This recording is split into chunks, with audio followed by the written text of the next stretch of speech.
नाज़रीन अस्सलाम वालेकुम, मैं आपका मेज़बान अतहर काज़मी। आज इस दूसरे वीडियो के ज़रिए हम बात करेंगे उम्मत मुस्लिमा की बेदारी के बारे में, क्योंकि हर वक्त जब इलेक्शन करीब आता है तो हमारी कौम पर तरह तरह के प्रलोभन या डोरे डाले जाते हैं और किस तरीके से मुसलमानों के इत्तेहाद को कहीं ना कहीं ठेस पहुंचाई जाती है। इसी पहलू को देखते हुए एक बहुत ही अच्छी और खूबसूरत तंजीम तश्कील पाई है। इस तंजीम को बनाने का मकसद यह है कि मुसलमानों के आपसी इख्तिलाफ को दूर किया जाए और इत्तेहाद बैनुल मुस्लिमीन को आगे बढ़ाया जाए। इस एनजीओ का नाम है पैगाम-ए मोहम्मद सल्लल्लाहु अलैहि वसल्लम संस्थान। इस एनजीओ के जरिए जिस तरीके के काम अंजाम दिए जा रहे हैं में मिल्लत इस्लामी के लिए खास तौर से तमाम मुसलमानों के बीच में आपसी भाईचारे को बढ़ाना, उनका इत्तेहाद को कायम करना, उनके एजुकेशन के सिस्टम को आगे डेवलप करना, उनके और ज्यादातर इस तरह के मसाइल जिसमें दो चार होने के साथ साथ वो अफराद जो टेक्निकली साउंड हैं उनको किस तरीके से रोजगार फराहम किया जाए।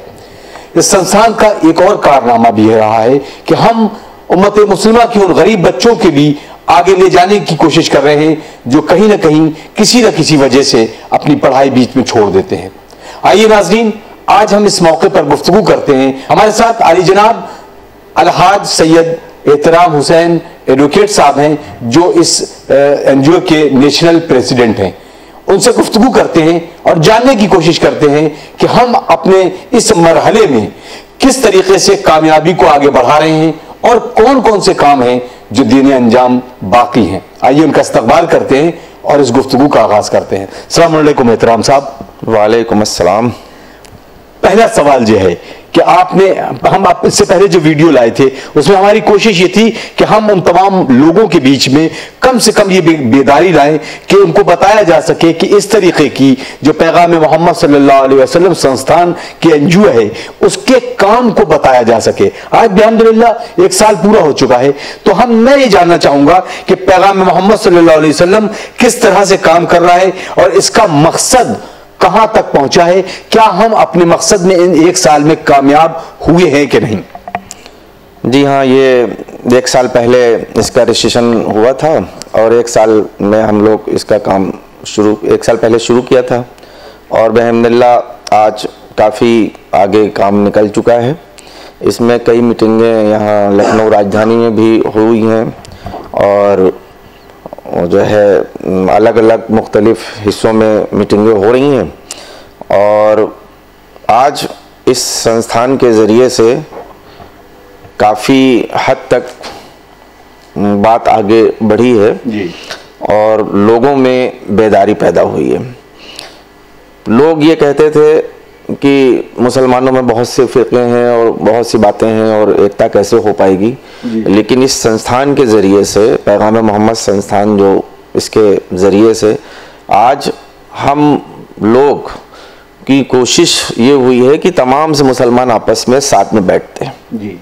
जिनके फ़िरक़े अलग हैं, नज़रिए अलग हैं, लेकिन हम लोग साथ में बैठ करके मुसलमानों की फलाह और बहबूदी की बात करते हैं। किस तरीके से आप ये समझते हैं एहतराम साहब कि मकतब फिक्र अलग होना अलग बात है, लेकिन कहीं ना कहीं कुछ जगहों पर देखने को ये मिलता है कि उस मकतब फिक्र में किसी तरह की आइडियोलॉजी को दूसरी आइडियोलॉजी को बर्दाश्त ही नहीं करते। तो अब आप इस मरहले को कैसे पार पाएंगे और कैसे एक प्लेटफॉर्म तैयार करेंगे जिसमें सारे मुसलमान एक तरीके से एक होकर यकजहती के साथ बैठे? मेरा मकसद जरूर है, क्योंकि मैं शायद तमाम नाज़रीन की खिदमत में यह भी अर्ज करना चाहूंगा कि मनभेद और मतभेद में फर्क होता है। हम मतभेद रख सकते हैं, मनभेद नहीं। तो आप कैसे इन सबको एक प्लेटफॉर्म पे लाएंगे? जी हाँ, ये सवाल आपने बहुत अच्छा पूछा है और इसके लिए जो हम लोगों ने खाका तैयार किया था कि हमारे फ़िरक़े तो अलग हैं, सोच अलग है, और लेकिन वो सब हम अपना अपना करते हैं। हर आदमी अपने अक़ीदे के मुताबिक अपने अपने काम करता है, लेकिन जो हमारे दीनी मसाइल से अलग हट करके मसाइल हैं वो सबके मसाइल एक हैं जी। चाहे वो कोई भी हो, किसी भी फ़िरक़े से ताल्लुक़ रखता हो, लेकिन मसाइल सबके एक हैं। अब बेरोज़गारी अगर है मुसलमानों में है, किसी फ़िरक़े में नहीं है। वाह, सच बात है। अगर अशिक्षा है तो मुसलमानों में है, अगर किसी तरीके का डर का माहौल पैदा जो हुआ है वो मुसलमानों में है। तो अब इन सब चीज़ों को दूर करने के लिए जब हम सब लोग बैठते हैं तो वहाँ पे बात होती है, तो वहाँ फिरके की कोई बात नहीं होती है। वहाँ हम लोग जब इस्तेमाल करते हैं तो लफ्ज़ मुसलमान का इस्तेमाल करते हैं, और वहाँ पे एक कैद बंदिश रहती है हम लोगों के इसमें कि भाई आप जो बात करेंगे वो मुसलमानों की बात करेंगे, यहाँ कोई फ़िरके की बात नहीं करेंगे। इसमें बहुत से आलिम भी जुड़े हैं जो दूसरे फ़िरके से ताल्लुक़ रखते हैं, अलग अलग फ़िरके से हैं, लेकिन सबकी बात एक होती है और सब एक साथ बैठ करके बात करते हैं। अगर एक जगह मीटिंग होती है तो मुख्तलिफ फ़िरके के आलिम दीन भी रहते हैं और लोग भी रहते हैं, पढ़े लिखे लोग भी रहते हैं, वकील वगैरह रहते हैं और तमाम से समाज के पढ़े लिखे लोग रहते हैं।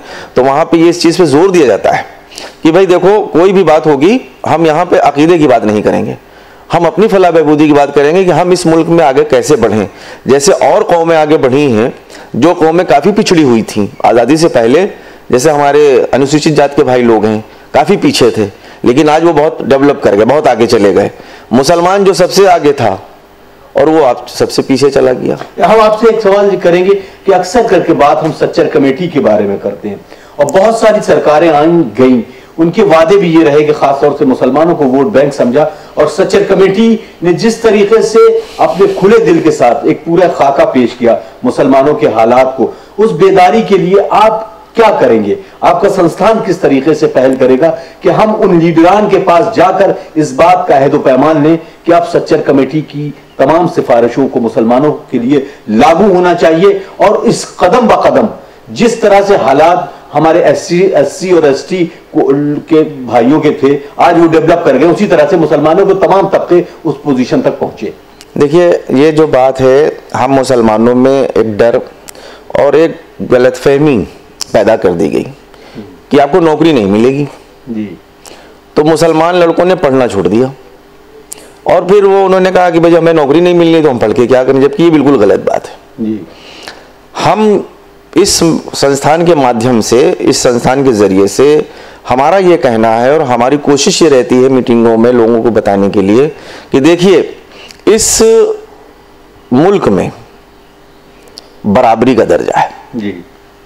अगर हम आगे न जा पाए तो ये हमारी कमी है, अगर कोई आगे जा रहा है तो ये उसकी मेहनत है, और अगर हम साथ में नहीं जा पा रहे हैं, उसके बराबर नहीं चल पा रहे हैं तो ये हमारी कमी है।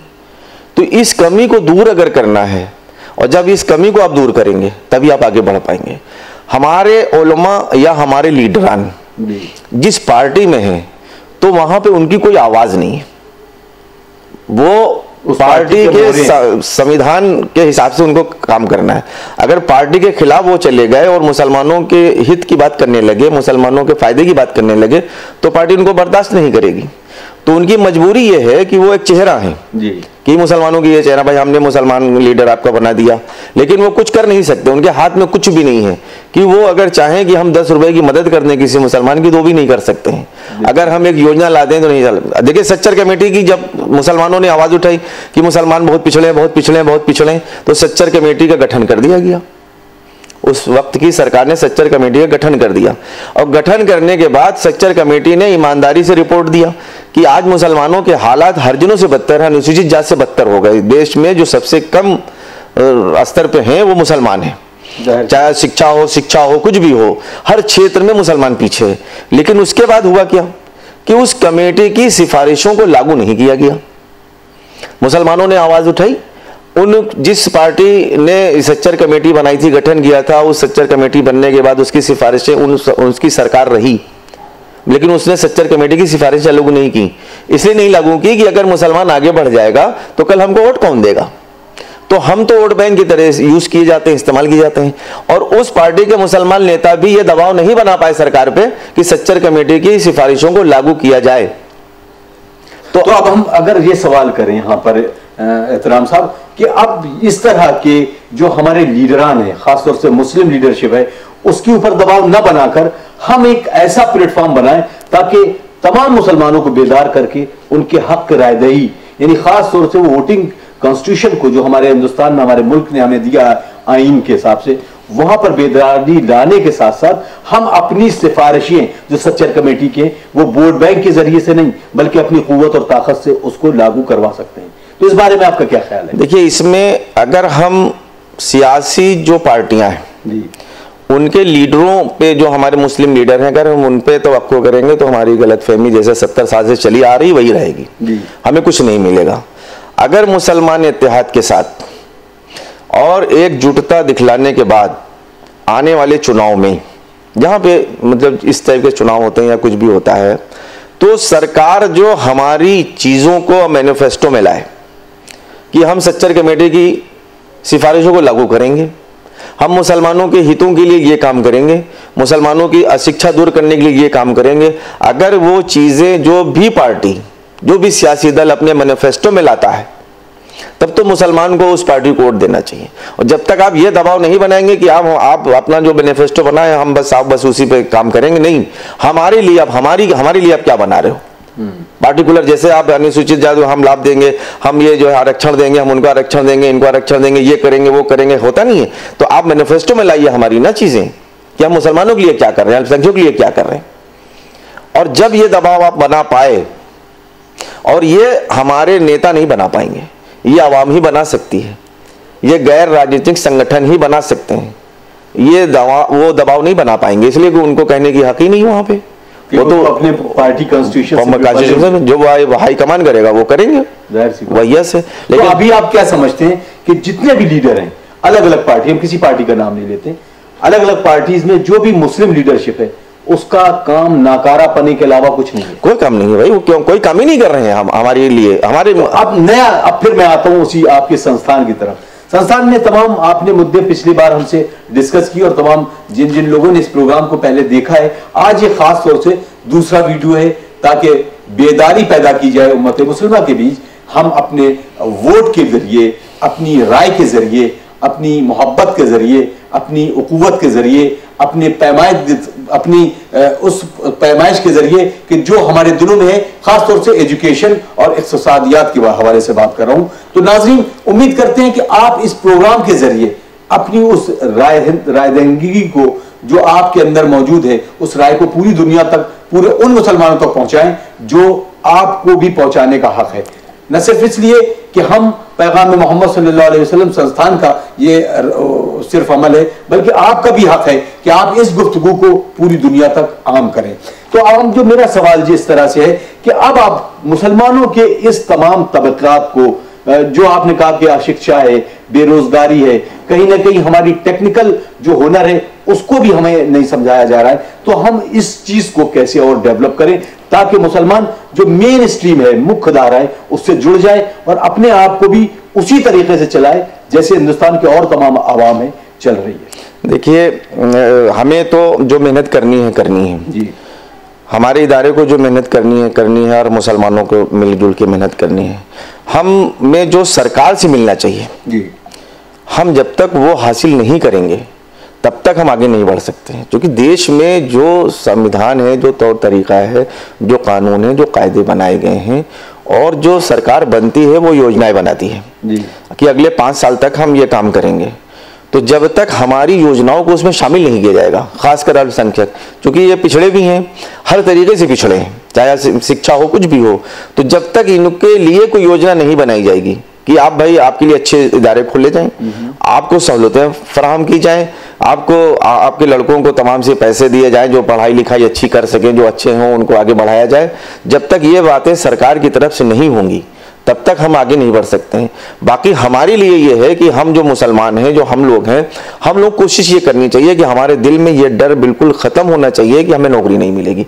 हम अच्छी एजुकेशन करें, अच्छी एजुकेशन लें, मेहनत करें, पढ़ें लिखें, और जो भी काम करते हैं मेहनत से करें। यहाँ पे ऐसा नहीं है कि यहाँ पे कायदा कानून सब बराबर है सबके लिए कि हम आगे नहीं निकल सकते हैं, लेकिन हम में जो कमी है वो हम अपनी कमी दूर करें और सरकार भी ये दबाव बनाए और इस इत्तेहाद के साथ कि आप जो हमारे लिए योजनाएं बनाएं और हमारा आगे समाज बढ़े।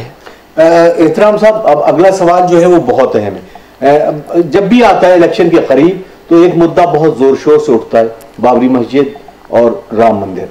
जाहिर सी बात है, आस्था से जुड़ा हुआ है, दिलों के करीब से जुड़ा हुआ है, और दोनों ही तबके इस बात को मानने को तैयार नहीं है कि वो किस पे जाए। लेकिन आप क्या समझते हैं कि इस तरह के मुसलमानों के लिए, खास तौर से कुछ मुसलमान इस बात को भी कह रहे हैं कि वहां पर राम मंदिर बना दिया जाए, आप इस बारे में क्या राय रखते हैं? देखिए, ये आस्थे से जुड़ा हुआ है। बाबरी मस्जिद, मुसलमानों का कहना है कि बाबरी मस्जिद थी वहाँ पे, और हमारे हिंदू भाइयों का कहना है कि राम जन्मभूमि में मंदिर बनना चाहिए। दोनों की आस्थाएं, हालांकि हम इस बात से बिल्कुल इनकार करते हैं कि बाबरी मस्जिद नहीं, मस्जिद मस्जिद होती है, अल्लाह का घर होता है। बनाने वाले के नाम से मस्जिद की कोई अहमियत बढ़ नहीं जाती ना घट जाती है। मस्जिद अल्लाह का घर है, चाहे उसे कोई बनाए। तो बाबर का यहाँ कोई मामला ही नहीं है, बनाने वाला तो कोई ना कोई बनाता ही, चंदे से बनती है, कोई आदमी बनाता है। तो मस्जिद अल्लाह का घर होता है। तो हम मुसलमानों की आस्था है कि वो अल्लाह का घर वहाँ पे था। और आपको शायद मालूम नहीं है, मैं आपको बताऊं, 1984 में मैं गया था अयोध्या घूमने अपने दोस्तों के साथ। तो वहाँ पे हमने मस्जिद को देखा था, मैं गया वहाँ पे, तो मस्जिद बनी हुई थी और मस्जिद की शक्ल में मस्जिद बनी थी। मिंबर भी बना था उसमें, बल्कि मूर्तियाँ अंदर रखी हुई थी, और अंदर एक तरफ जो है पुलिस वाले बैठे हुए थे, मतलब पहरा दे रहे थे, बाहर बरामदा था। अब जब मस्जिद थी और ये मामला माननीय उच्च न्यायालय में गया, दोनों पक्षों ने अपनी अपनी बातें रखी और माननीय उच्च न्यायालय ने इसमें फैसला दिया। उसने माना कि मस्जिद वहां पे थी और 1/3 हिस्सा मस्जिद को दिया और 2 हिस्से हिंदू भाइयों को दिए। तो जब ये तय हो गया कि मस्जिद वहां पे थी और हाई कोर्ट का जजमेंट आ गया, तो हमारे लिए तो हमारी सोच इस पे काम ही नहीं करती। हम तो जान ही नहीं पाते हैं, सोच ही नहीं पाते हैं कि फिर सुप्रीम कोर्ट में जाने की जरूरत क्या थी। जब हाई कोर्ट ने यह तय कर दिया कि वहां मस्जिद थी, तो हमारे मुसलमान भाई सुप्रीम कोर्ट क्यों गए? भाई उसी आदेश को मान करके हिंदू दोनों मुसलमान भाइयों को दोनों चीज बन जाती वहां पे, हमेशा के लिए झगड़ा खत्म हो जाता। तो कुछ तो राजनीतिक दल इसे नहीं खत्म करना चाहते हैं, उनके अपने फायदे हैं, लेकिन कुछ मुसलमान और हिंदू भाई भी नहीं खत्म करना चाहते हैं, वो भी अपनी रोटी सेक रहे हैं मस्जिद की आड़ में और मंदिर की आड़ में। जब हाईकोर्ट का निर्णय आ गया था, आदेश आ गया था, ऑर्डर हो गए थे कि इसमें 1/3 हिस्सा मस्जिद को दिया जाता है और 2 हिस्से हिंदू भाइयों को दिए जा रहे हैं, तो फिर उस वक्त इससे अच्छा फैसला क्या हो सकता है? भाई दोनों की आस्थाएं बरकरार रहती, मस्जिद भी बन जाती, मंदिर भी बन जाता। नहीं, अब जब कुछ मामला सब जुडिशियल उसमें है, कोर्ट में चल रहा है, तो क्या आप ये नहीं तस्लीम करते हैं कि हम उस कोर्ट को, जो सुप्रीम कोर्ट है हमारे लिए, हमारे सबसे आस्था का विषय, उस कोर्ट के लिए होना चाहिए, तो हम उसके आदर, उसके सम्मान ना करें और उसके सम्मान करें, उसके वर्डिक्ट का देखिए हम लोग तो हमेशा भाई इस चीज के लिए थे कि कोर्ट सबसे ऊपर है। अगर कोई हम लोग तय नहीं कर पा रहे हैं, हमारे बीच में कोई मसलहत नहीं हो पा रही है, तो कोर्ट का ही निर्णय माना जाएगा। देखिए हमारी आस्था यहाँ के कानून पे, यहाँ के संविधान पे सबसे ज्यादा है जी। आज हमारे हिंदू भाई सुप्रीम कोर्ट पे तंज कर रहे हैं, सुप्रीम कोर्ट के जजों पे तंज कर रहे हैं, लेकिन किसी मुसलमान ने आज तक सुप्रीम कोर्ट के जजों के खिलाफ कोई आवाज नहीं उठाई। 5 जजों की बेंच बनाई गई, लेकिन मुसलमानों ने ये आवाज नहीं उठाई कि उसमें एक भी मुसलमान नहीं है। कहीं आवाज उठी? आपने सुना किसी टीवी चैनल पे किसी मुसलमान ने कोई बात कही हो? तो हम मुसलमानों को हिंदू जजों पे एतमाद है पूरी तरीके से, क्योंकि जज होता है वो हिंदू हो या मुसलमान हो। तो हमें तो सुप्रीम कोर्ट का फैसला मानना ही मानना है, जो फैसला आएगा हम मानेंगे। इस संविधान पे, सुप्रीम कोर्ट पे, यहाँ के जजों पे, यहाँ पे कायदे और कानून पे पूरा भरोसा है और हम भरोसा रख करके ही यहाँ पे जिंदगी गुजार रहे हैं और इंशाअल्लाह जो भी फैसला होगा हम उसे मानेंगे। अच्छा, अब हम बात करते हैं इलेक्शन पे। यकीनन कुछ दिन ही के बाद इलेक्शन आने वाला है और हर एक पार्टी के लिए अपना मैनिफेस्टो होगा, हर एक कुछ लुभावने वादे होंगे, किसी को यहाँ बुलाया जाएगा, किसी को वहाँ बुलाया जाएगा। तो खास तौर से मुसलमानों, क्योंकि हम गुफ्तगू सिर्फ मुसलमान और मिल्लत इस्लामिया की कर रहे हैं, तो आपकी राय के मुताबिक इस वक्त तमाम मरहले हैं कि कोलिजन गवर्नमेंट बनेगी, इसको वोट देना, उसको, आपके हिसाब से मुसलमानों को कैसे तय करना है कि उनका लीडर किस तरह से हो, या वो कैसे वोट करें, किस पार्टी को वोट करें? आप शायद नाम न लें, लेकिन आप कैसे इसको बताएंगे कि अपने जहन पे कैसे पैरामीटर लगाएं ताकि आप एक अच्छी सरकार और एक बंधी हुई सरकार को चुन सकें जो आपके लिए भी काम आ सके? देखिए, जो 70 सालों से हम देख रहे हैं, जो चुनाव जब आता है और चुनाव में जो लोगों को टिकट मिलते हैं और जो लोग लड़ते हैं चुनाव, हमारे भाई जिस पार्टी से भी लड़ते हों, एक पार्टी का संविधान होता है और पार्टी अपने लाइन पे चलती है।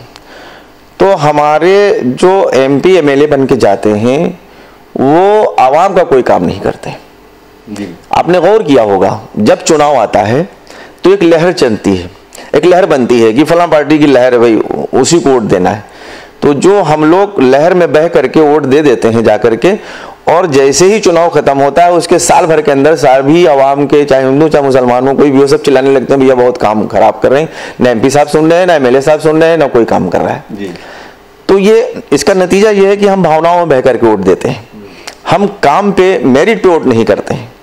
और जिस दिन यहाँ हिंदुस्तानी लोग मेरिट पे वोट करने लगेंगे, यानी अगर वोटर बन के वोट करने लगे, मेरिट पे, भक्त बन के नहीं, भक्त बन के नहीं, मेरिट पे, कि हम सरकार के काम पे वोट करेंगे।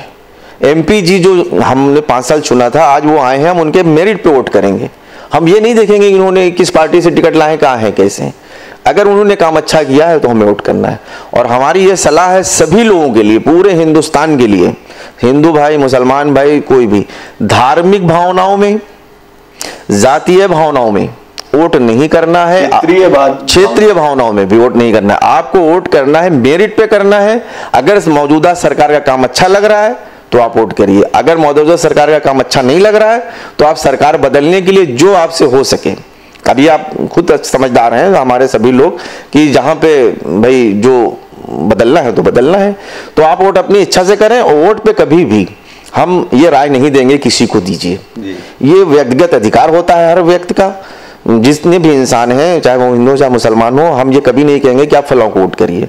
इसलिए कि 5 साल में मौका मिलता है आपको अपनी, और उसमें अगर आप अपनी राय से नहीं चल पाए तो फिर खमियाजा आप ही भुगतेंगे। बहुत शुक्रिया एहतराम साहब। लेकिन आखिर में इस गुफ्तगू का एक माहसल लबुलवाब हम ये चाहेंगे एक पैगाम की शक्ल में, जो पैगाम मोहम्मद सल्लल्लाहु अलैहि वसल्लम संस्थान के हवाले से, उसके नेशनल प्रेसिडेंट के हवाले से आप हमारे नाजरीन को वो पैगाम दें ताकि बेदारी भी हो जाए और एक पैगाम जाए जिससे आज जो लोग सो रहे हैं आंख खोल के, उनकी आंखें तो खुली रहें, मन, दिमाग, मस्तिष्क, सारी चीज़ें खुल जाएं और वो बेदारी का सबूत दें।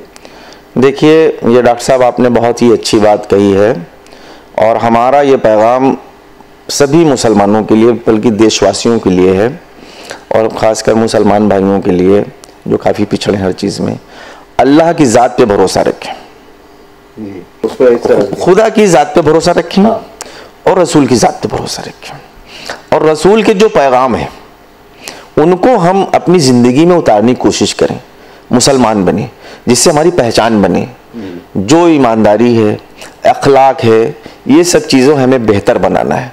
समाज में हमारी पहचान मुसलमान की हैसियत से हो, कि आप मुसलमान है, कोई देखे तो हाँ भाई मुसलमान है, लोग हमको समझें हमारे कामों से, हमारी ईमानदारी से, हमारे अखलाक से कि आप अच्छे मुसलमान हैं।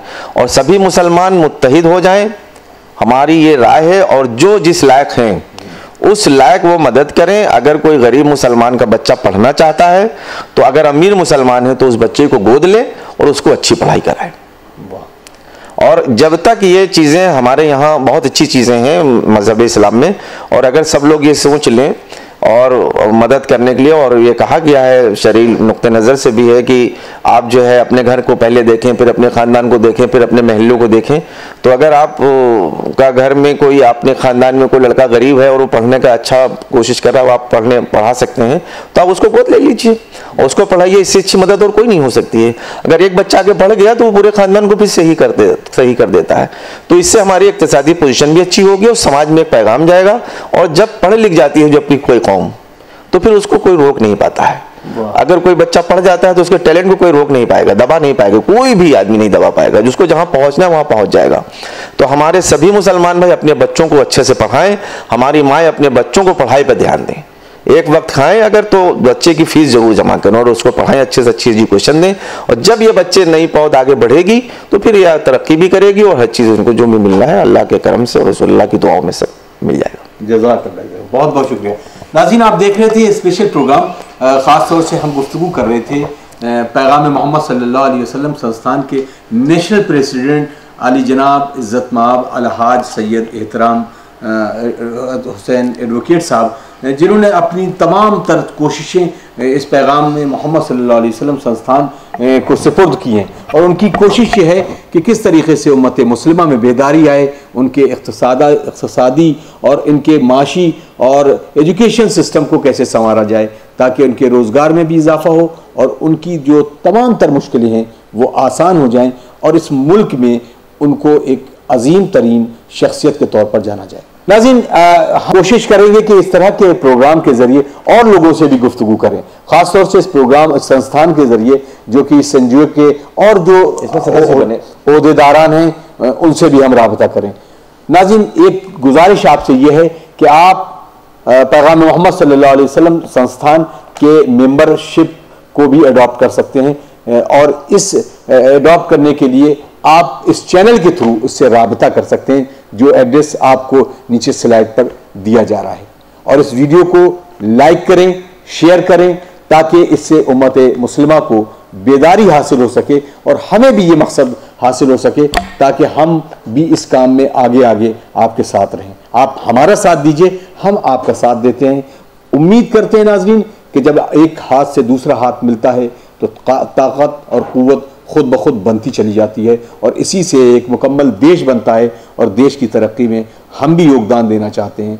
इसी के साथ अपने मेज़बान अतर काज़मी को इजाज़त दीजिए। अस्सलामु अलैकुम व रहमतुल्लाहि व बरकातुहू।